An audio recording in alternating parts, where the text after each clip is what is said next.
हाय दोस्तों, आप stock market में इन्वेस्ट करते ही होंगे।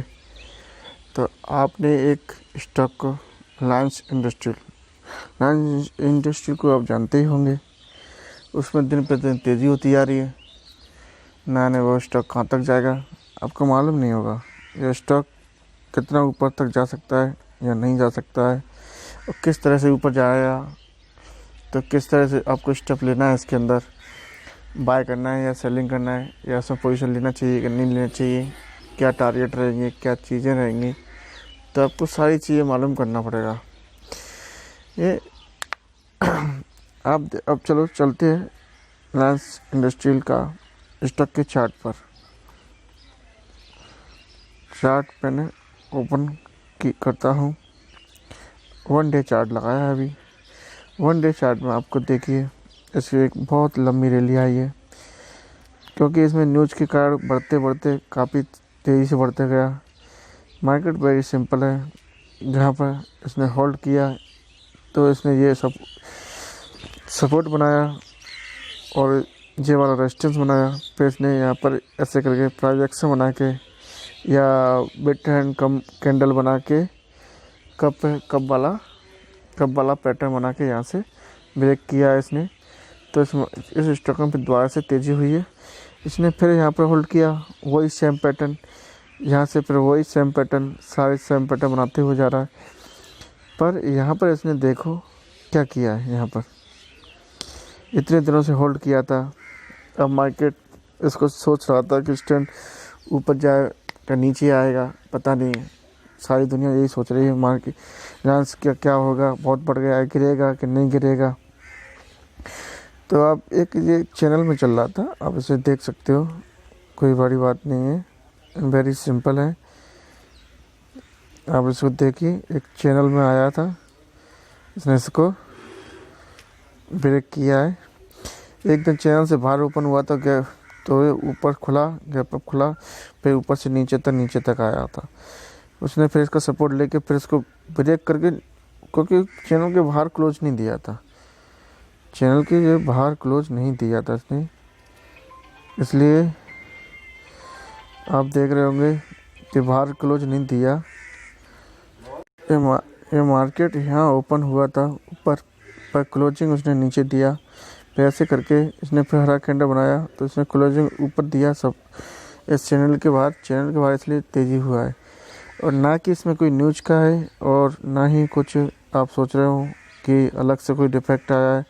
ये पैटर्न बना के गया है इसलिए ऊपर गया है, ना कि अमेजन डील और फलाना डील्स, ये न्यूज वो न्यूज, कोई न्यूज नहीं है। ये सिर्फ चार्ट के अनुसार चल रहा है, और मार्केट में मेन चीज़ चार्ट ही रहता है। आप किसी न्यूज़ पर और किसी बात पर ध्यान मत दीजिए।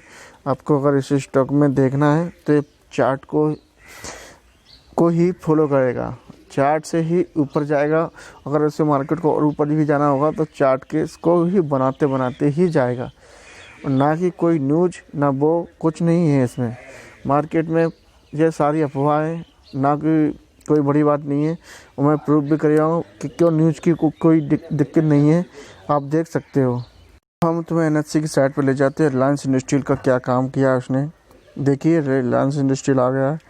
आप इसमें देख सकते हो कितना 7.29% इसका गेन किया है इसने, पूरे 157 रुपीज़ का। आप देख सकते हो इंट्राडे क्या वीकली में इतना नीचे। देखिए आपको सबसे अमेजिंग चीज़ें हैं। ये है 10 सितंबर को सिक्योरिटी बाय से टोटल ट्रेड इतना हुआ है, डिलीवरी को ग्रॉस इतना हुआ, 18% डिलीवरी हुआ है, 18.80%। तो आपने इसने इतनी बड़ी कैंडल बनाई थी 18%। अगर आप आज फिर देखिए आज कितना परसेंटेज डिलीवरी उठता है, डिलीवरी मार्केट में पर डे उठता है, तो फिर इतना बड़ा कैंडल क्यों बनता है। ये चार्ट को फॉलो करता है इसलिए तेज़ी से बढ़ता है, ना कि अगर आज भी 18% डिलीवरी उठती है मार्केट में, फिर भी ये इतना बड़ा मूवमेंट नहीं देगा। ये 100% श्योर है। आप इस चीज़ों पर प्रैक्टिस कीजिए और समझिए। और ये गलत है, और आप जो देखो, आप जब इन चीज़ों को सीखोगे तब समझोगे, तब मालूम है। 18% डिलीवरी हुआ, 18.80% डिलीवरी है। आप इसको बात कीजिए, कल 15%, 10%, कुछ ना कुछ डिलीवरी पक्का ही उठता है, फिर भी मार्केट नीचे आता है। ऐसा क्यों फिर? इसलिए कोई न्यूज मूज नहीं है, आप चार्ट को फॉलो कीजिए, वो चार्ट सबसे बेस्ट है और आप अच्छे से अच्छे काम कर सकते हो रिलायंस इंडस्ट्रियल में। इसलिए तेज़ी हुई, चार्ट के अनुसार ही तेज़ी हुई है, ना कि कोई अफवाह के और ना ही कोई चीज़ के में बारे में मत सोचिए। इसलिए आप अच्छे से रिलायंस इंडस्ट्रियल 5 मिनट चार्ट में मैंने ओपन किया है इसे। ये एक सुपर ट्रेंड की तरह बन गया है। मार्केट ने जब तक न्यू हाई नहीं बनाया, देखिए स्पीड से चला ही गया और मार्केट ने यहाँ न्यू हाई बनाया, जब तक न्यू हाई बना के नहीं आया तब तक मार्केट नीचे ही नहीं आया। न्यू हाई बनाने के बाद ही मार्केट ने नीचे आने की कोशिश की है और यहाँ से फिर उसने दोबारा से तेज़ी की रफ्तार बनाई। वहाँ से फिर क्योंकि मार्केट एक तरह पर नहीं चलता, यहाँ जिस लोग व्यक्ति ने सेल किया होगा या बाय किया होगा, जब बाय किया होगा तो वो लॉस में चला गया, सेल किया होगा तो दोबारा से ही उसे बाहर निकालने के लिए आता है। उसने बाय किया हो तो लॉसेस होने के थोड़ा चांसेस कम किए होंगे बेचारे के नहीं तो मार्केट किसी को छोड़ती नहीं है। यह चार्ट जरोधा में देख रहा हूँ। आप अगर जरोधा में अकाउंट खोलना चाहते हो तो मैं डिस्क्रिप्शन लिंक दिया है, आप अकाउंट खोल के ओपन कीजिए, आपको अनलिमिटेड बेनिफिट दिए जाएंगे। ये तो आपको समय के साथ ही पता पड़ेगा, क्योंकि मैं भी इस मार्केट में न्यू हूँ और मेरी प्रैक्टिस 10 साल से भी ज़्यादा अधिक लगती है मेरे को, और मैं इसमें मार्केट को 100% व्यू देना चाहता हूँ। और वेरी सिंपल है, मेरी एनालिसिस सबसे अलग है और अलग ही रखूँगा, सारी चीज़ ही मैं सबसे डिफरेंस करूँगा। मुझे कोई मतलब नहीं दूसरे किसी व्यक्ति से भी।